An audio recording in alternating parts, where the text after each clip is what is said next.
Salut à tous, c'est BizBiz. Alors aujourd'hui l'épisode 692 du Zap Image. Comme d'habitude je vous mets des images de foot d'actualité ou des images anciennes, on en parle un peu et c'est parti. Donc tout d'abord n'hésitez pas à installer l'application OneFootball pour suivre toute l'actualité du foot. Les liens sont en description. Donc on va commencer directement avec la Ligue des Champions et le match hier entre Manchester United et le Paris Saint-Germain. Donc déjà cette nuit les gars, je l'ai sorti un long débrief en compagnie de mon frère. On en a bien parlé du match. Donc on va en reparler rapidement aujourd'hui avec beaucoup de photos bien sûr sur cette rencontre hier. Donc déjà score final à 2-0 pour le PSG, donc très bon résultat, surtout en Ligue des Champions quand c'est élimination directe, donc c'est une victoire quand même à l'extérieur. Donc Kimpembe et Mbappé ont permis au PSG de prendre, on peut dire, l'ascendant sur l'équipe de Manchester United. Donc ça envisage quand même de belles choses pour se qualifier, parce que là vraiment s'il se ferait éliminer, ce serait quand même une sacrée catastrophe pour le Paris Saint-Germain, car vraiment on peut dire maîtriser son sujet hier. Donc le PSG s'impose sur la pelouse de Manchester, superbe deuxième période des Parisiens, parce qu'il faut surtout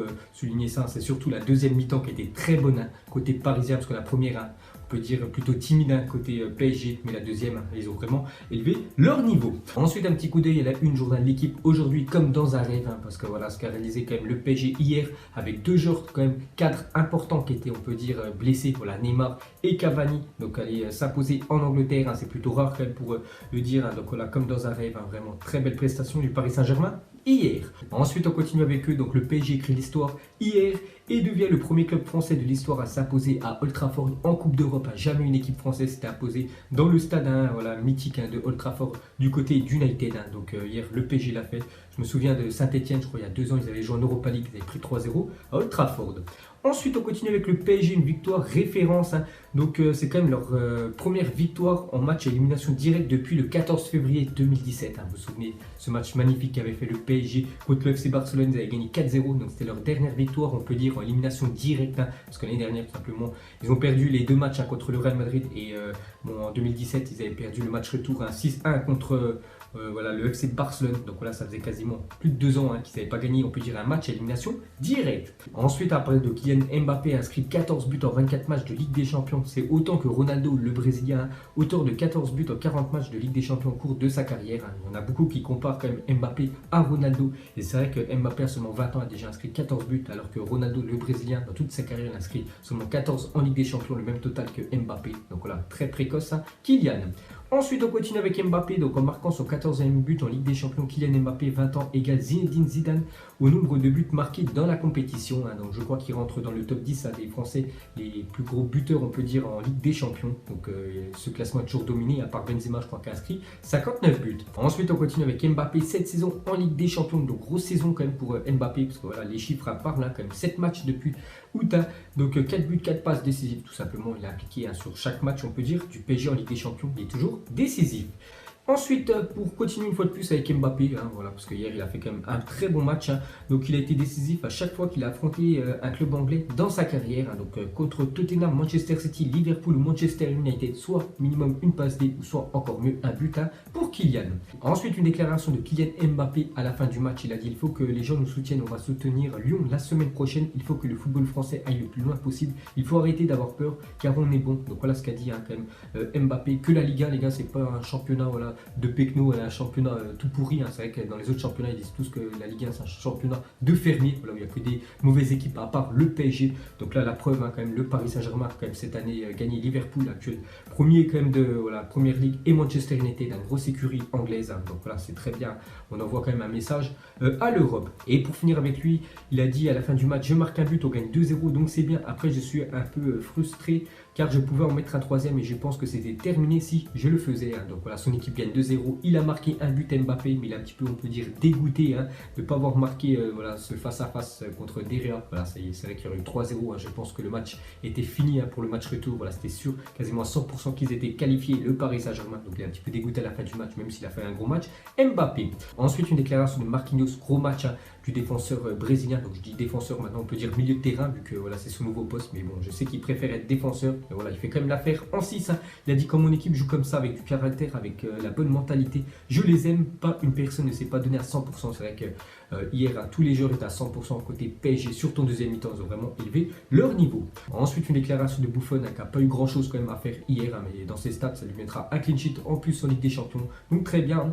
Il a dit: nous pouvons faire un long chemin encore, vivre ses émotions et partager partager ce genre de moments avec mes coéquipiers est indispensable. Si nous passons ce tour, nous pouvons faire une grande Ligue des Champions. N'oubliez pas que le seul trophée quand même qui manque à Buffon, c'est quand même une Champions League. Il a quand même gagné la Coupe du Monde à Buffon, mais vraiment, ce qu'il aimerait gagner après plus de 20 ans de carrière, c'est la Ligue des Champions. Pourquoi pas cette année avec le Paris Saint-Germain. Ensuite, on va parler de l'adversaire du PSG, Manchester United. Donc, c'est quand même la première défaite en 12 matchs à la tête de Manchester pour Ole Gunnar Solskjaer, donc le nouvel entraîneur qui avait remplacé Mourinho il y a quasiment 2 mois. Donc, première défaite en 12 matchs, c'est quand même un très bon bilan pour l'entraîneur norvégien. Et pour finir avec lui, une déclaration de sa part à la fin du match, il a dit: on n'a pas réussi à mettre la main sur le jeu, à avoir l'expérience ou la capacité pour revenir au score. Ils ont réussi à tout repousser. Paris, c'est vraiment une équipe fantastique avec d'excellents joueurs. Donc voilà ce qu'a dit l'entraîneur de Manchester United. Il est vraiment impressionné par cette équipe du Paris Saint-Germain. Ensuite, regardez le calendrier jusqu'au match retour qui aura lieu le 6 mars prochain. Donc dans moins d'un mois, il y aura le match retour. Donc le PSG, ils joueront 5 matchs et Manchester United 4 matchs. On peut voir que United va rencontrer quand même de sacrées équipes. Avant de jouer contre le PSG, ils vont rencontrer quand même Chelsea à l'extérieur et Liverpool à domicile. Ensuite, les clubs français aiment les équipes de première ligue sur les dernières années. C'est vrai que les clubs français, les gars, font des bons résultats quand même contre les clubs anglais. Pourtant, ils ont beaucoup plus d'argent, les clubs anglais. Bon, peut-être à part le PSG, mais sinon les autres, vraiment beaucoup plus d'argent. Et on peut voir que les clubs français rivalisent très bien contre les clubs anglais ces dernières années. Parce que regardez tous ces résultats positifs pour les clubs français. Ensuite, une petite photo d'Aurel Di Maria, très bon hier, quand même double passeur décisif, Di Maria, donc très bien. Donc c'est quand même un ancien joueur de Manchester United. Donc hier, il était hué, sifflé, insulté. Je voyais tous les supporters, ils avaient la rage contre lui, parce que quand même il a fait 2 passes D pour le PSG, surtout quand il avait joué à Manchester, il était plutôt moyen. Di Maria. Ensuite, c'est la première fois de son histoire que Manchester perd Old Trafford en Coupe d'Europe par plus d'un but d'écart. Donc voilà, il y a encore une info, les gars. Jamais Manchester United n'avait perdu à domicile. On peut dire avec plus de 2 buts d'écart hier. C'est la première fois que ça leur arrive dans leur histoire. Ensuite, jamais un club ne s'est fait éliminer après avoir remporté le match aller 2-0 à l'extérieur dans l'histoire de la Ligue des Champions. C'est pour vous dire que le PSG a un pied, on peut dire, et 4 orteils quand même en quart de finale, parce qu'ils ont quand même gagné le match 2-0 et surtout à l'extérieur. Si on compare quand ils avaient joué contre le Barça, donc déjà Manchester c'est pas le Barça et le PSG a gagné le match, on peut dire, à domicile. Il y avait le match retour qui est à l'extérieur, que là ça change bien sûr la donne. Donc ils sont quasiment qualifiés, on peut dire, mais bon rien n'est sûr dans le football. Ensuite, on clôture cette page PSG Manchester. On va parler de l'autre match, parce qu'hier il y avait un autre match qui avait lieu en même temps. C'est l'AS Roma qui joue contre Porto et c'est Rome qui s'est imposé 2-1 contre Porto. On peut voir que Zaniolo a marqué un doublé, pourtant il a seulement 19 ans. C'est ses 2 premiers buts en Ligue des Champions, donc félicitations à lui. Et Porto quand même a marqué un but en fin de match, donc on sait que ce but à l'extérieur compte beaucoup en Ligue des Champions. Ensuite, pour continuer sur cette affiche, donc malgré son succès 2-1 face à Porto, l'AS Roma n'a que 45,87% de chances de se qualifier en prenant en compte l'historique de la compétition. C'est vrai que quand tu gagnes seulement 2-1, on peut dire au match aller, tu as pris un but quand même à domicile, c'est pas bon. Et souvent les équipes au match retour, les équipes visiteuses font le taf. Donc verdict, dans 3 semaines.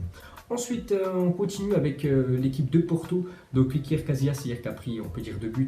Mais hier, il a encore fait un record. Donc record, Iker Casillas devient le premier joueur de l'histoire à disputer 19 huitièmes de finale de Ligue des Champions. Jamais un joueur avait disputé autant de huitièmes de finale avant Iker Casillas. Et pour finir avec les gardiens de but, on va parler de Buffon a réalisé son 50e clean sheet en Ligue des Champions hier soir face à Manchester United. Donc 50 pour Buffon de clean sheet, c'est faire un match sans prendre de but pour un gardien. Donc c'est très bien. Donc le deuxième, c'est Van der Sar, ancien gardien, je crois, de Manchester United, 51. Et Casillas, qu'on parlait juste avant, lui a déjà fait 59 tout au long de sa carrière. Ensuite, jette un coup d'œil au programme de la journée. Donc déjà à 19h, 2 matchs de Ligue 1. Saint-Etienne-Strasbourg et Caen-Nantes. Et à 21h, on reprend la Ligue des Champions avec un gros Ajax, Real Madrid et Tottenham, Borussia Dortmund. Donc voilà les énormes affiches de la journée. Ensuite, à parler du Borussia Dortmund, donc Marco Reus, qu'on a parlé hier, Paco Alcacer, Julian Weigl et Luka Piszczek sont forfaits pour le match aller de ce 8e de finale de Champions League face à Tottenham. Donc il y aura beaucoup de joueurs forfaits quand même sur cette rencontre. Donc tous ces joueurs-là déjà côté Borussia Dortmund, surtout Marco Reus, qui est peut-être le meilleur joueur depuis le début de saison du côté de Dortmund, et du côté de Tottenham, on sait que Harry Kane et Dele Alli aussi sont forfaits. Ensuite, on continue avec un autre joueur qui est forfait. Donc lui, ça sera demain en Europa League. Donc blessé Marc Bartra, forfait pour le 16e de finale aller d'Europa League face au Stade Rennais jeudi. Donc voilà, il ne sera pas de la partie.